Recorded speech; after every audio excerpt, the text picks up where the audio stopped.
By mid-1943, the United States and its allies had begun their relentless push through the Solomon Islands, aiming to neutralize Japanese strongholds and secure a pathway toward Rabaul, the strategic linchpin of Japan's South Pacific defense. The New Georgia campaign, which had started in late June, was a critical step in this process. By August, the primary objective, the capture of Munda Airfield, had been achieved, but the battle for New Georgia was far from over. The final phase, often referred to as the cleanup of New Georgia, involved mopping up remaining Japanese resistance across the island group, securing the remaining strongholds. After the fall of Munda on August 5, 1943, Japanese forces retreated to secondary defensive positions scattered across New Georgia and nearby islands, particularly Kalimbangara and Arundel. The U.S. Army's 14th Corps, supported by Marine raiders and local Allied forces, continued to press forward, eliminating isolated enemy pockets and securing strategic positions.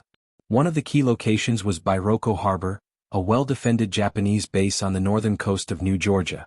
American forces launched an assault on August 20, overcoming entrenched resistance and severing a vital Japanese supply line. The Battle of Arundel Island.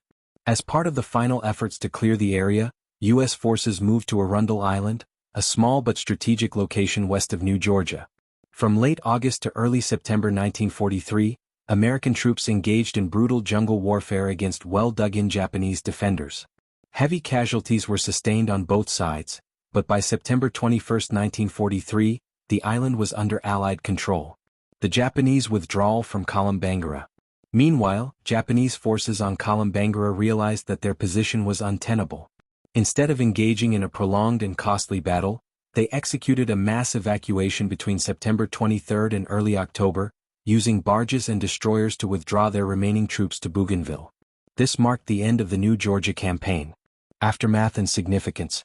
The cleanup of New Georgia was essential for securing the Solomons and preparing for the next phase of the Allied offensive. With New Georgia in their hands, the Allies could now focus on the Bougainville campaign, bringing them one step closer to Rabaul. Additionally, the lessons learned in jungle warfare and amphibious operations would prove invaluable in future battles across the Pacific.